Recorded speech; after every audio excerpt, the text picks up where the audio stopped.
I think there is a bit of that, a shortage of silver, and and I think the wholesale market might be like holding off physical silver. It has been. I remember you looked at the deliveries last year. They were much larger than the previous year, and I think it's continued. Obviously, probably going to be mathematically impossible for all of that silver to be delivered, so most of it will be rolled over. But it will be interesting to see if the delivery amounts are higher than usual. Every month last year, the deliveries taken in Comex were higher than they had been in the previous year, and significantly so, mostly by more than 100% higher.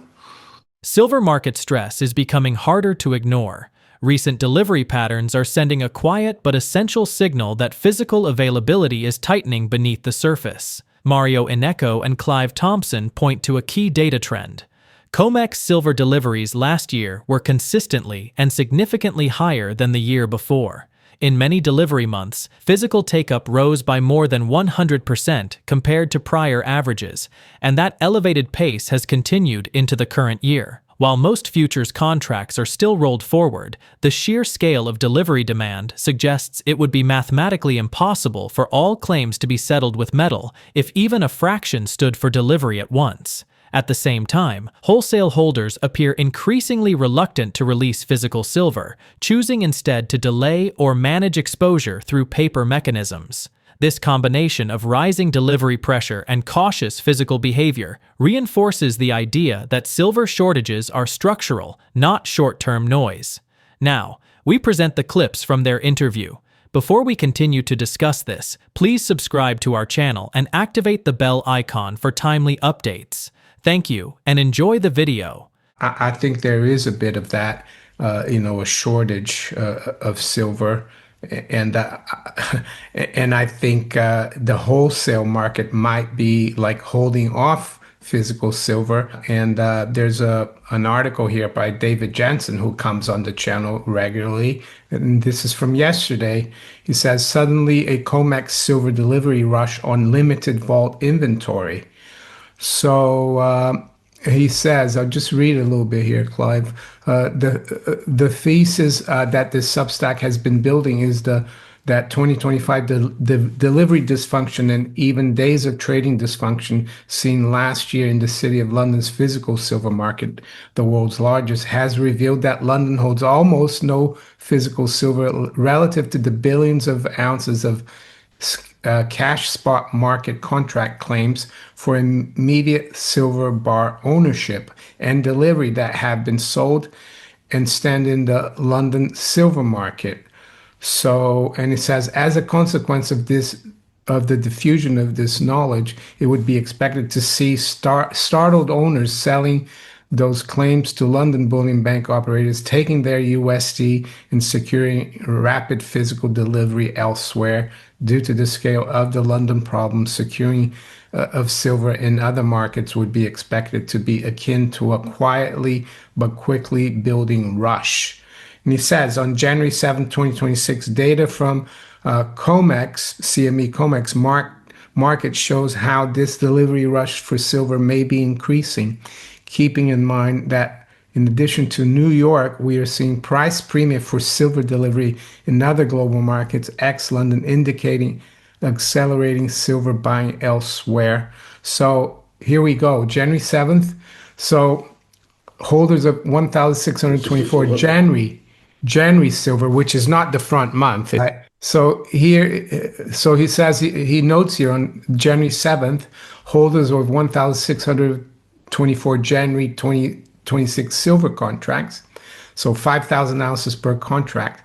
They received delivery of 8.1 million ounces of silver delivery warrants for Comex warehouses, with JP Morgan delivering 99% of the total to numerous stoppers, receivers of the metal. So the interesting thing is, Clive, and you know that, is the January contract it's not really the most traded one. We've never really seen this happening. And he notes as well, which is interesting, that the open interest as well went up.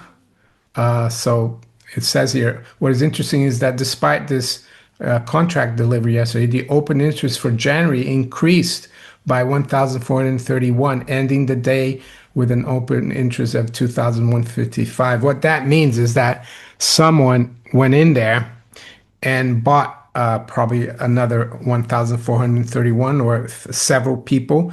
And why would they buy a contract that's not trading like really liquidly? Well, because they want the physical.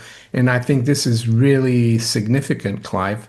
And Yeah, so this could be a manufacturer of end products which uses silver, and they want to be absolutely sure they can secure the supply. yeah, but but Comex has never really been a physical market like it has been. I remember you looked at the deliveries last year. They were much larger than the previous year, and I think it's continuing. And you can see here they're doing the same thing for February. The open interest in February is 3,400. And look at it. I dread to see what will happen when we get to March, Clive. Yes, a lot of open interest, which might 104,000 contracts of 5,000 ounces each. Yeah. I can't do the maths on that, but there's a lot of ounces. But of course, the March, sorry to interrupt, March is actually the mostly traded contract. So that open interest will drop, but it will be interesting to see what it is in March itself, which is when you can start taking delivery, right? Yeah, and obviously it's probably going to be mathematically impossible for all of that silver to be delivered, so most of it will be rolled over. But it will be interesting to see if the delivery amounts are higher than usual. Every month last year, the deliveries taken in Comex were higher than they had been in the previous year, and significantly so, mostly by more than 100% higher. Yeah, yeah. Clive, last yesterday afternoon, late afternoon, or I don't remember exactly, this news came out. Glencore and Rio Tinto resumed talks on 260 billion mining mega deal. Discussions over a tie-up to create world's largest mining group come as race to secure copper reshapes the sector. And I think they do a lot of coal and iron ore, these two companies. But I think, and I want to know what you think for as well. But I think this is not. Yeah, it's about copper and coal and iron ore mostly, but I think this is going to spill over even into the precious metals because, as you say, people need the supply. The silver shortage as well and deficit has been accelerating, right? So yeah, how do you see this piece of news?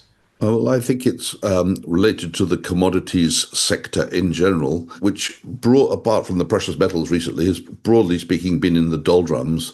And I think the expectation is that commodity prices are on the cusp of moving up to reflect the general level of inflation we've had over the last decades.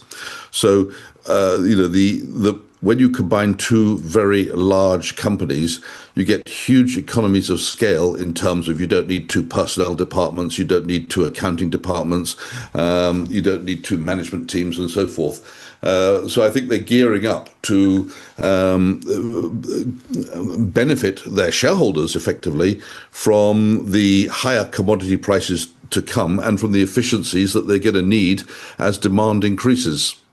Signs of strain in the global silver market are becoming increasingly visible as physical demand accelerates beneath the paper surface. Recent Comex data shows an unusual surge in delivery activity, even in non-front-month contracts, where over 8 million ounces were taken for delivery in early January alone.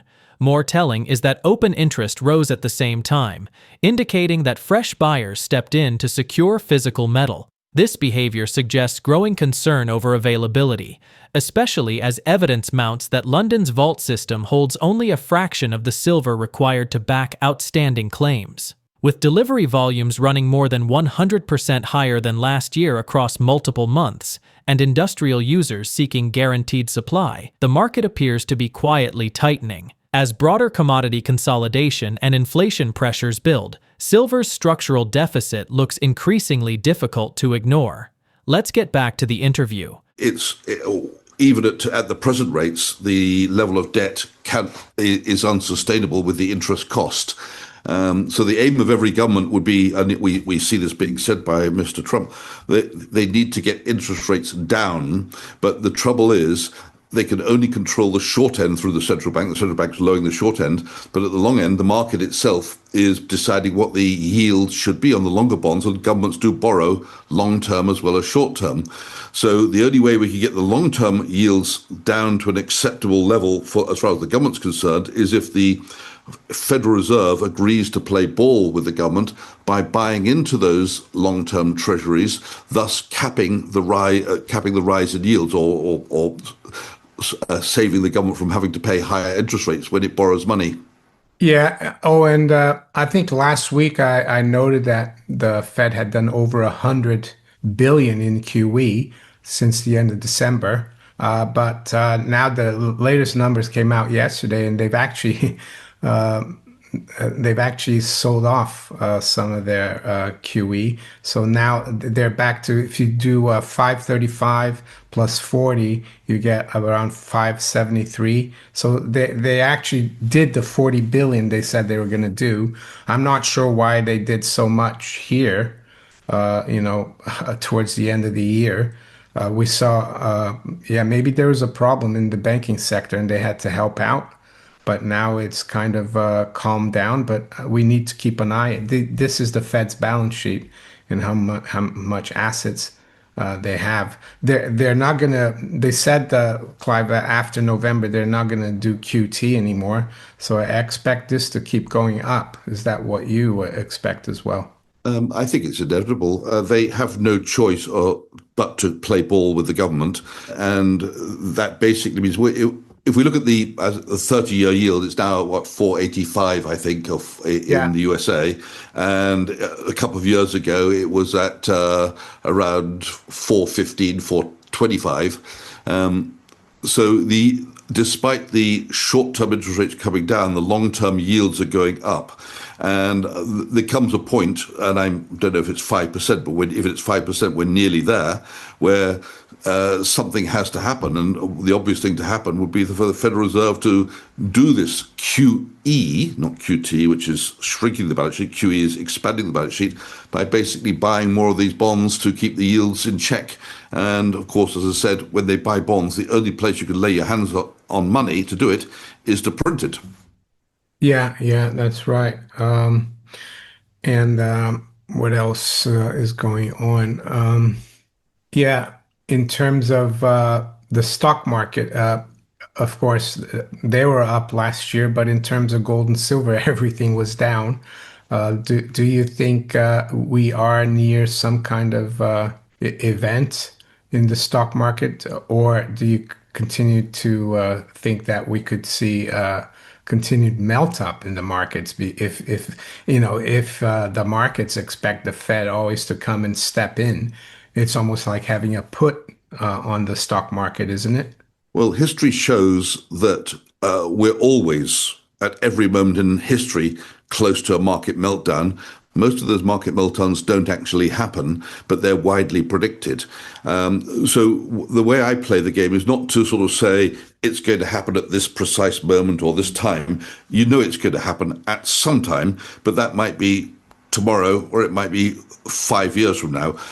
So the way to play the game, I think, is to be prepared for all eventualities. And that means that anybody who has a portfolio of equities needs to balance it out with other assets, such as gold and silver. And of course, there are many other things you can put into a portfolio as well, apart from equities. But, those who are in the traditional 60 equities and 40 bonds have got it wrong. They need to add gold to that balance. And I would say, I would go with, if it's only gold, I would take 20 away from the bond section and put it into the equity section, so you become 60, 20, 20. So you Like now Morgan have Stanley, right? exactly. So you have 16 equities, which probably mathematically is the right way to play the game because the odds are on your side that it goes up. But the odds are definitely against you on the bond side. So you need to be moving that 20, out of the 40% in bonds, you need to be moving half of that into gold, which will do the opposite of what the bonds do. Yeah, it's interesting because when you started talking about the stock market, I was thinking I'm going to ask Clive what his allocation is. So you've answered that already. It's 50% equities, Mario. Or is it 50 and 50% gold or? Oh no, no. I would say I'm not sure what the gold is, but I'm going to say it's in the range of 20 to 25. All right. Probably, probably. I mean, I would say I wouldn't keep much in bonds, maybe 10% in short-term bills, but nothing more than a year. And yeah, I would be more 50% gold and maybe I would be the opposite of you. But Well, you Mary, know, that's not wrong. That's not that's why there's a market, right? 50% exposure to gold is not wrong. It all depends on your personal situation Of course. and how old you are and all that sort of things. Yeah, no, I agree. The older you get, the more diversified one needs to be. And I've got a couple of years on you, so I'm Yeah, a little bit yeah, more diversified. But it doesn't mean to say and I'm not thinking here what's the best, most attractive asset? I must have all my money in that. I'm yeah. thinking, sure, gold is a very attractive asset, as is silver and other precious metals. But I'm not thinking, right, because it's the most attractive, I have all my money in that area. I'm thinking, how could I prepare for the eventualities that we don't know what the world holds tomorrow? So I should have some in that asset, but I should have some in the assets, in other assets, which might do well as well. Rising debt levels and stubbornly high long-term yields are steadily boxing governments into a corner. While central banks can guide short-term rates lower, the bond market ultimately sets the price for long-term borrowing, and that price is moving against them.